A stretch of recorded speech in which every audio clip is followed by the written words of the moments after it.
Bonjour, je suis Hélène Frébourg, je suis la créatrice de ce podcast Mieux vivre avec la fibromyalgie, mieux vivre avec la maladie chronique. Je suis malade depuis plus de 25 ans. Alors j'ai traversé tous les hauts et les bas de la fibromyalgie, tout ce labyrinthe dans le brouillard. J'ai changé tout mon écosystème de vie et petit à petit, je retrouve le soleil et les couleurs de la gourmandise de la vie. Alors je souhaite partager mon témoignage de malade et faire savoir qu'on peut mieux vivre avec la fibromyalgie, mieux vivre avec la maladie chronique.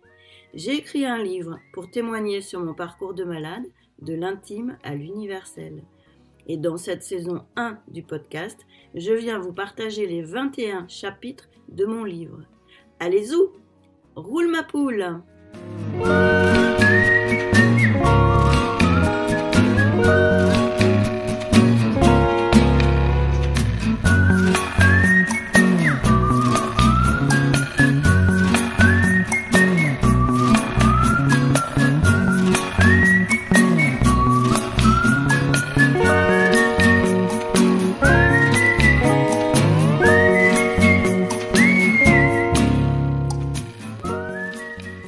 Alors, le mot du jour, ou plutôt l'expression du jour, c'est « je suis une libellule ».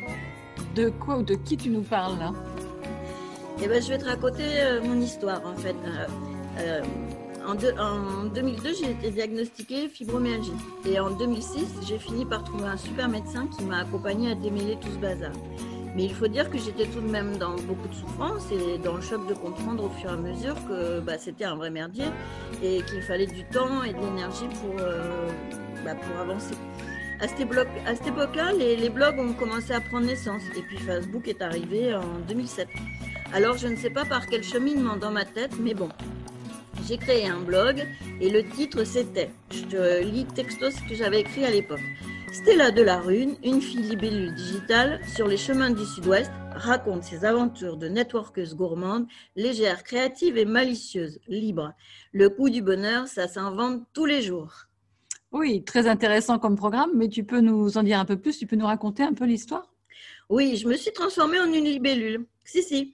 Comme je n'arrivais pas à marcher à cette époque, je pense qu'il ne faut pas passer un doctorat de psycho pour comprendre que mon inconscient m'a amené à construire tout un dispositif en mode treuil pour se sortir de là. Et oui, de 2006 à 2012, Stella Delarune m'a sauvé la vie. Je vivais comme une libellule car j'avais beaucoup de mal à marcher, je faisais des rencontres gourmandes car je ne pouvais plus manger, je me présentais comme Stella la souriante, légère et malicieuse car Hélène la malade se débattait dans le pénible. Stella Delarune a même construit une association, le club networking et gourmandise. Et Stella Delarune a animé bénévolement des soirées mensuelles à Bordeaux pendant 3 ans pour que les mondes de la gourmandise et du digital se rencontrent. Et pendant ce temps-là, Hélène mettait 3 jours à s'en remettre. Et pourquoi la libellule alors? Je ne sais pas, c'était une évidence. Et en creusant un peu, je me suis aperçue que la libellule ne recule jamais. Elle trouve une solution, elle prend de la distance et joue sur la notion de centre avec patience et sens de la stratégie. Finalement, c'est ce que j'ai vraiment fait. Je suis jamais restée couchée malgré la douleur. J'ai développé une stratégie d'adaptation. J'ai puisé dans mon cœur et mon intuition pour me relancer avec ce que j'aime le plus, écrire et faire se rencontrer les personnes, la gourmandise en prime. Et j'ai surtout déployé toute mon énergie pour construire du positif. C'est une belle histoire de résilience. Je sais pas, moi j'ai pas encore vraiment du recul pour ça, mais ce que je veux vraiment dire, c'est à celles qui souffrent, qui sont perdues dans le brouillard, c'est absolument essentiel de se reconnecter à soi et de se relancer avec son intuition, son cœur, sa créativité et surtout avec un état d'esprit totalement ouvert et positif. Oui, je sais bien, hein, c'est pas facile tous les jours, mais c'est à ça qu'il faut s'accrocher, coûte que coûte, pour retrouver son sens, sa mobilité au propre et au figuré. D'ailleurs, tu recommences une autre aventure avec ton podcast, hein?